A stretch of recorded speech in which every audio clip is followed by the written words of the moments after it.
Out of Left Field is brought to you in part by Coordinated Health Hazleton Campus. Better together.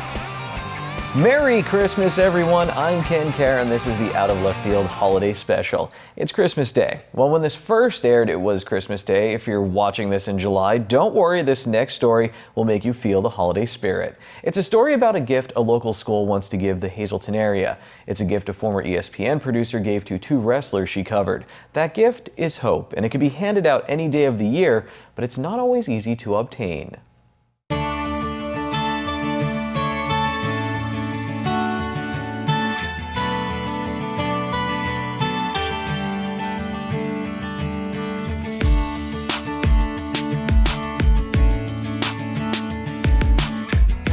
Hope. Lisa Fenn wrote the book on it. Emmanuel Christian School is trying to bring it to Hazleton. Hazleton is a city looking to rebound. It's a city with gangs, drugs, and lots of sea turtles. Let me explain, and let me start at an event called Dessert Evening of Hope. High above the city of Hazleton, students from Emmanuel Christian School handed out brownies, cookies, and cakes as the school's faculty set out to spread the school's mission. Education is about ideas. And so one of the things that we're trying to do with our students, but also in the city, is we're trying to change ideas. For example, what is success? What makes a person successful? And often people, kids, junior high students, they all think about money, cars, a big house, anything that is stuff. Or sometimes they just simply think about doing what they want to be able to do. They think that will make them happy. And our idea is that we're working with what God's truth says about success, and that has to do with giving away what we've been given. And so that's really hope, because the way hope works is that we give away what we have. And that's the idea that there's something more to live for than just money. Susan Selby, the school's business administrator, had a book sent to her by a friend called Carry On. It's the story of how a former ESPN producer helped two kids with disabilities living in poverty without parental guidance fully realize their potential. As I was reading it, I was really drawn into it and realizing what an incredible story it was. I thought, gee, I wonder if Lisa would be our speaker. So I called her and she answered the phone and we talked, and I told her about the school's mission and told her about our heart for the city and our heart for under-resourced kids, and that we want more kids to have an opportunity to have the education that we're giving. And she just liked the sound of all of those things, and she said, sure, I'll come be your speaker for your event. So here she is. Let's go back to the question we started with. What is success? Lisa Fenn is an Ivy League graduate who worked for a company that calls itself and is regarded by many as the worldwide leader in sports. She won awards for the stories she helped tell. Without a doubt, that's success. And so is this. Her family is filled with love and support. Her and her husband have a biological daughter, an adopted son, and Leroy and D'Artagnan, the two sea turtles from Cleveland. Fenn told their story for ESPN's Outside the Lines. Leroy Sutton and D'Artagnan Crockett were best friends with disabilities on their high school wrestling team. Sutton lost his legs after a train accident, and Crockett is legally blind. I was drawn to them because they seemed to be such a symbol of strength. And they had really difficult lives and daunting, challenging disabilities. And yet they combated it all with this really cheerful friendship. You know, they didn't turn to drugs like most in their neighborhoods, or gangs, or a sense of entitlement. They combated it with a friendship. And to me, that was the story that the world needed to see. That's what stuck out. While working on the story, Fenn worked on building the trust of both Sutton and Crockett. And as she watched their story unfold, she couldn't help but feel the need to get involved. One day we had a situation where D'Artagnan had gotten all of his things stolen at a powerlifting meet, and he was really angry, and my cameraman had kind of seen my affections growing for these boys and was nervous that I was crossing a journalistic line. And when D'Artagnan had gotten his things stolen, I had asked my cameraman if I could borrow cash so I could go help him replace the stolen items, and this made him very nervous. But then finally he handed me the cash and he said, "Go save the turtles." And I said, "What?" And he had told me about these documentaries he had seen of baby sea turtles being hatched on the shore, and when they hatch, they have to make about a 100-yard journey to the sea to survive. But that journey, only about 10% ever make it because vultures and all sorts of predators come out and try to capture these and eat these sea turtles. And he said he's watching this documentary thinking, go baby sea turtle, go baby sea turtle. And then it hit him. If the cameraman would just pick up the sea turtle and throw it in the ocean, they wouldn't be on the verge of extinction. And he kind of realized the analogy we were facing. We're watching these boys struggle and we're documenting it, but we're also in a position to do something about it. And that was sort of a moment where both of us said, wherever the line is, we're gonna cross it. Fenn decided to do more than just root for the turtles. She helped Sutton and Crockett manage the money viewers sent into them and navigate their way to adulthood. You know, when you graduate high school and they had good grades, you think you're ready for life, but they were the farthest thing from ready. They couldn't hold on to 2 nickels. They couldn't hit a deadline, place the customer service call. They failed all their classes at first. So it was really convincing them that they needed someone to walk beside them. It was like everything in their life taught them how to endure a problem, but nothing taught them how to solve a problem. And we had to reverse those mindsets. Leroy Sutton went on to become a dad and after college a video game tester for electronic arts. D'Artagnan Crockett has 2 Paralympic bronze medals and a world championship in judo. Lisa Fenn has 2 unbelievable friendships and a story she is more than willing to share with others. It's a phenomenal story. It's an amazing story because these 2 fellows were really stuck in a place where there was no hope, there was no future, except whatever they could muster up themselves. And they had great limitations even doing that. And so my response is just, that's exactly what we're trying to do. We're trying to give hope to students who are stuck in a place that seems like there's no future, there's nothing out there for them. Fenn covered over 200 stories during her time at ESPN. I traveled the world chronicling human interest stories against the backdrop of sports. I've covered Michael Jordan, Tom Brady, Derek Jeter, as well as disabled amateurs and terminally ill little leaguers, all who imprinted their own special brand of heroics on this world. And it was an absolute privilege to be invited into their private pains and their sacred celebrations.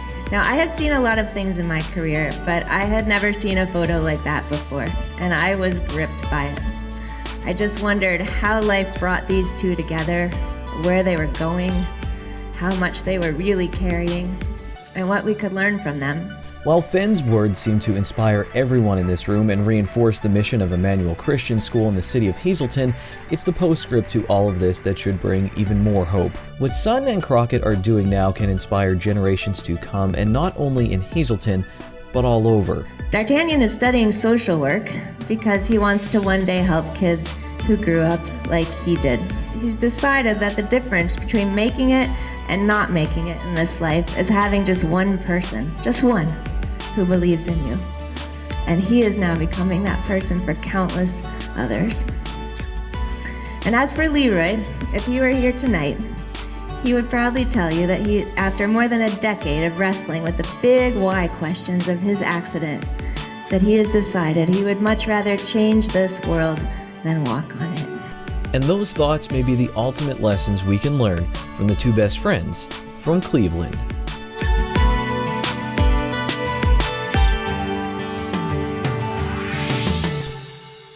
Up next on the Out of Left Field Holiday Special, the gift of all 30 Major League Baseball stadiums, all located under one roof in Hazleton.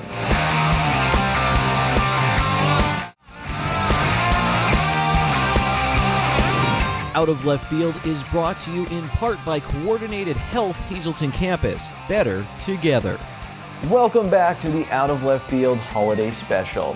If you're a baseball fan and you didn't get what you wanted this season, and unless you're a Yankees or Angels fan, you probably didn't get what you wanted, how about this? Would you like to take a few swings in your favorite team's ballpark? Now you can do just that at the Hazleton Area Recreation Program. Close your eyes. Picture your favorite Major League Baseball stadium. Now picture yourself standing at the plate while the crowd is going crazy. It's the bottom of the 9th inning and the game is tied. There's 2 outs and a runner on third. You dig in, the pitch comes to you, you swing.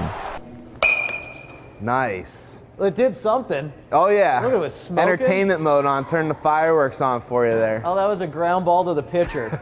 And you ground out. It's still a really cool feeling.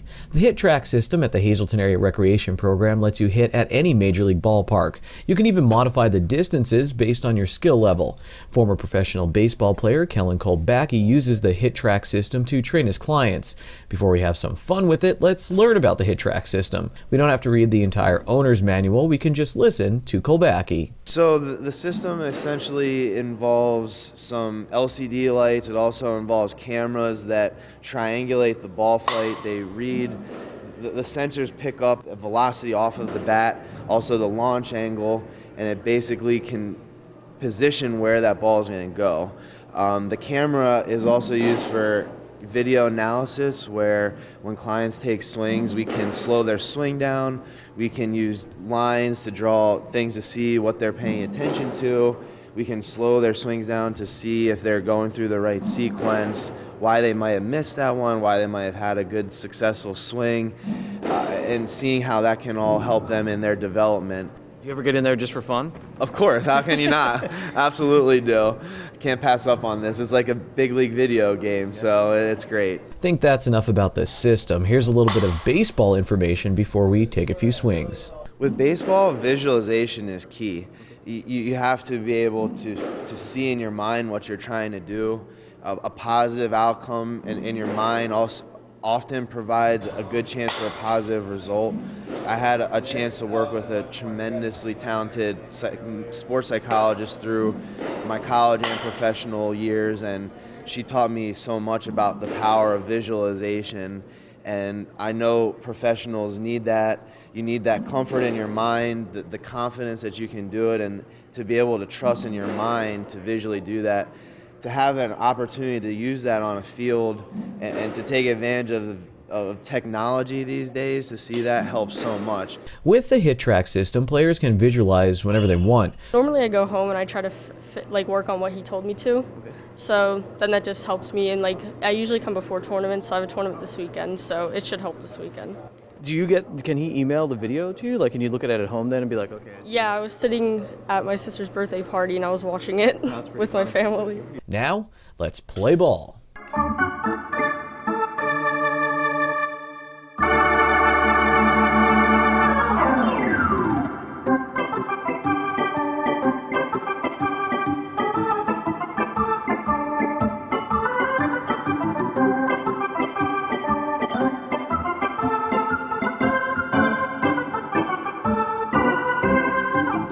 All right, here with Kellen Kolbacki, former professional baseball player, going to learn how to play baseball in one night, and I'll learn how to say baseball as well. Kellen, I tell a lot of personal stories when I do the show.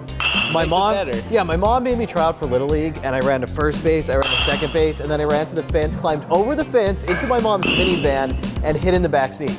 So hopefully it was a cold day, so you were just trying to warm up though, right? So I'm saying, this is what you have to work with right here. That's probably my only baseball experience. But I'm a big baseball fan, and I'm getting to live out my dream like many people who will train with Kellen here in Hazleton using the hit track system, because guess what? I will get the hit at Fenway Park behind us. Now, you input stuff into the computer, and you said I'm hitting on a 15. So explain exactly what you're setting up when you're setting up Fenway for me, so I don't have to hit it around the pesky pole at the actual whatever feet it is. Well, we try to make sure that people are enjoying this, and if somebody wants to come in, just have fun. We don't have to put them on a 400-foot field if they don't necessarily want to. So it actually simulates a field to fit the size player that's hitting in the cage. So for instance, high school or professional will be regular field, whereas 12-year-old, it'll automatically sync the field to 210-foot fence or to whatever it is. So for people like us who want to still hang out and have fun hitting the ball and help us feel better with the smaller field, we can set that up for you. So we'll help you out here. So how far are we talking when you said you sit on 15 for me? We could put it, right now it's 354, but we can change that up a little bit if we if we want to help you out here a little bit, we can make that a little shorter. Dude, I'm tired right now, and I've taken 5 swings. You need to be in shape for this. Get a trainer. Oh, yeah.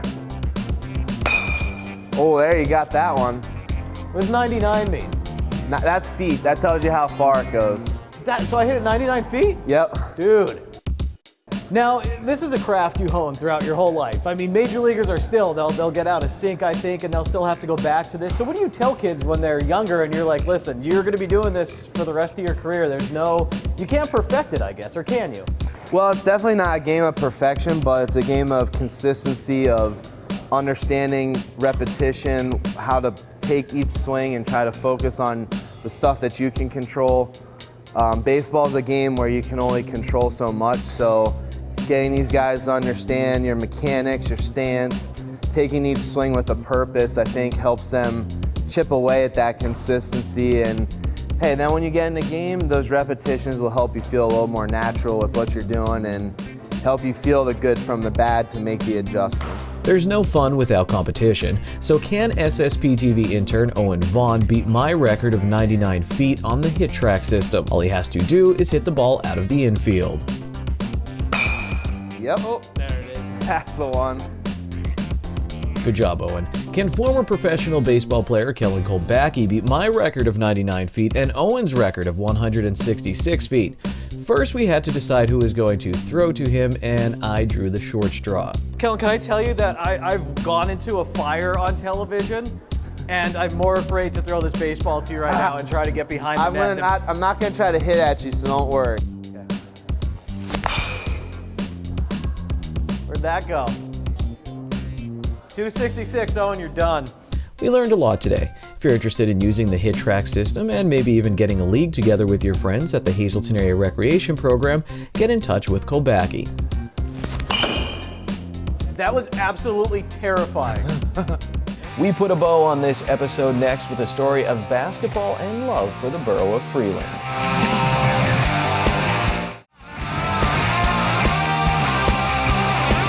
Out of Left Field is brought to you in part by Coordinated Health Hazleton Campus. Better together. Hello again, and thanks for watching the Out of Left Field Holiday Special. The Freeland YMCA isn't exactly the North Pole, but to kids in Freeland, traveling to the Y has to be just as exciting as waking up on Christmas morning. The man behind a lot of that joy isn't Santa. His name is Joe. According to the Social Security Administration, Joseph is the 8th most popular name over the past 100 years. With so many Joes out there, telling a story about one of them can be confusing even with your closest of friends.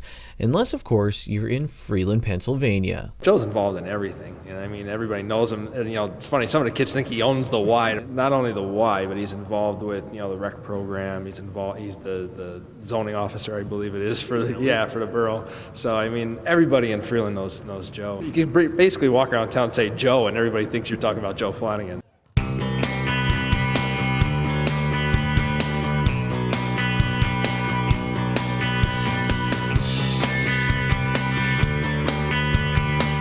Joe Flanagan has a lot of titles in the borough of Freeland. Maybe most notably, he's the CEO of the Freeland YMCA. Along with his day-to-day duties, he coaches a lot of basketball here and helps run a lot of basketball leagues. Before getting involved in everything, Joe was just a normal kid growing up in Freeland. And like most kids his age, he enjoyed Y time with Mr. Landers, where he loved playing football, basketball, and doing this. One of the best memories about the Y you have is Freeland High School played there. So as a kid, some of the teams, Freeland had, the 83, 84, 85, 86, Freeland had a lot of good basketball teams in there. They playing games here. So what you would do, you would come in for Y time and go hide downstairs and sneak into the game so you didn't have to pay to get in the game. I hope, Mr. Landers, I know you're listening up there. We didn't mean to sneak in. It was in this building that Joe would get a glimpse of his destiny at an early age. He wasn't the best player on the court, but he strived to be one of the toughest and smartest. His skill set didn't go unnoticed at the Freeland Y. I could remember playing in CYO here, and the next year the CYO coach asked me, hey, I know you're still playing basketball. You want to come back and coach? And I just did, and it was just something that fit. Not ever thinking I'd be a coach by no means, but I've been a basketball coach of some sort in a rec league since I've been 13 years old, to be honest with you. It's just before the 2017-18 basketball season at MMI Preparatory School in Freeland. Head coach Joe Flanagan is starting what could be his 14th year at the school. He's not positive, but says the newspaper is probably right with that number. One of the Prepper's star players is Philip Byreal. Yes, he came to MMI for the academics, but that wasn't the only reason. Especially coming to MMI, a big part was Joe, because everybody loves Joe, and I'd always seen him at tournaments and stuff. He would come talk to me, and he was really nice. So I love the way he coaches, and I can't wait for the next 2 years with him. He's just a great person. He always has your back. He's really humble too, which he's done so much for the community, and he doesn't like to brag about it. And he helps so many kids through the Y and just walking around. And every time I go out for lunch with him, he says hi to everybody, and everybody knows him. So he's just a great guy. Joe is humble. I try to get him to talk about himself by asking him how Freeland has turned out so many good basketball players. I have in fact talked to many of those great basketball players, and most of, if not all, give some of the credit for their success to Joe. People always ask, why are the Freeland teams so good at basketball? And it's not by no means because of me, believe me. No, yeah, people say it's because of here, because this place is here, and when in November to March, when the snowflakes are flying and it's cold outside, kids come here and play. And we had a gentleman once ask me, this is no fair. These Freeland kids are killing us. And I'm like, well, when you were on vacation all summer, guess where these kids were? They were working at their games. So it's important, and that's one of the reasons why the Freeland teams have had success, and just having good raw athletes, helps. I try a more direct approach. So how much credit do you think you deserve in all listen. this? I mean, they're obviously turning out some players. You've been the coach of some of these players. Here's what I've told a lot of people. It's the YMCA and whatever would open tomorrow, I just have the keys. If I leave the keys on the desk, it would open. Somebody would come in and do my job and probably do it better than I could. But, as far as credit goes, that's not why you do it. It's nice just to talk to old players and not even basketball players, just kids who came to the Y in general. And it's good to talk to them and see that they're doing well in life. Ryan Jastrzemski may very well be following in Joe's footsteps. Jastrzemski coached Little League in the borough, he's on the YMCA board, and he coaches golf and baseball at MMI, and he was an assistant for Joe on the basketball team for almost 10 years. I was, in elementary school, I grew up in Freeland here, and involved at the Y, ever since I can remember. And Joe was always there running the programs with Tommy Landers, and Joe was my coach growing up, for a lot of the basketball leagues at the Y, and I played for Joe, and he was a big influence on me, and a big reason why I got into coaching. And if I could do for one kid what Joe did for me, and it'd be that kind of influence, I feel like that's, the biggest thing I can do. So when Jastrzemski started coaching Little League, he knew who to ask for some help. When I was doing Little League, because Joe and I worked, together so well here, I thought, You got him. Yeah, I got him to come over to Little League with me. And again, every kid loves Joe, so there's not a kid in this town that doesn't want to be a part of something that Joe's involved with. So, it's another reason I had to ask him, is to try and get more kids to come out, be around Joe. And it does, it really does. And the kids enjoy him. He's a fun guy to be around. Along with his many roles throughout his life, Joe also had a side gig with a local TV station as a sideline reporter for high school football, and he still does color commentary from time to time for high school basketball. Football was out of my wheelhouse, you know what I mean? I enjoyed it. I enjoyed being on the sideline for them games. I learned a lot. The things I got there, all the same referees do football and basketball. And when I see the referees, I'm like, man, football coaches get away with a lot. And they just laugh. But like doing basketball on TV, a lot of fun. To have no pressure in a game and just to watch kids, and especially kids that I know play, and talk about them is a lot of fun. Jay's always growing and evolving too, and it seems like he doesn't say no to a lot. He's not afraid of anything, that he's not afraid of a challenge. He's not afraid to play anybody anytime, anywhere, and he's that kind of guy. I think that's the attitude that was instilled in him growing up, by some of his coaches, Coach Zeminski in football, and being from Freeland, I think there's a lot of people around town that have that kind of attitude and live by it. That's what Joe brings to MMI. When District 2's smallest single-A school goes up against Goliaths, Joe doesn't want them to be afraid, and he wants them ready to go toe-to-toe with any team. He came in, he changed the whole culture, he changed everything, and now, all his practices, it works perfectly with the kind of team that we have, and he knows that MMI has never really been the most talented rosters, so he kind of works with that and preaches physicality and hustle and all the little things you need to win. If Joe Flanagan is like the president of Freeland, this is the Oval Office, and this is the White House. This beloved building is the Freeland YMCA, and it's helped shape the lives of generations of kids, including Joe. It's funny, when we started our last capital campaign, and it's you have no idea until people send you letters back, and just like, hey, I was a kid there, and Mr. Landers or Mr. Delacroix let me come for nothing because my parents had money. Here's $250. Here's, and some bigger donations too. It was amazing just to see what people thought of what you do. You know what I mean? And not only me, the Y in general, and just what this building did to the community. To learn more about this story, don't go online. Go to an MMI basketball game, or the Freeland Y, or just spend some time in Freeland and ask about Joe. Almost everyone will have something to say. However, if you do want to help out the Freeland YMCA, please do go online and email freelandymca@ptd.net or visit freelandymca.com. You can also call 570-636-3640 and feel free to ask for Joe. Well, thank you all for your time. I hope you're having a great holiday season. And again, if you're watching this as a rerun, I hope this show kind of made you want to sing a Christmas carol, spin a dreidel, or break out the Festivus pole. Whatever, whenever, and wherever you're celebrating, make sure you bring some hope to the party. Take it easy, everyone.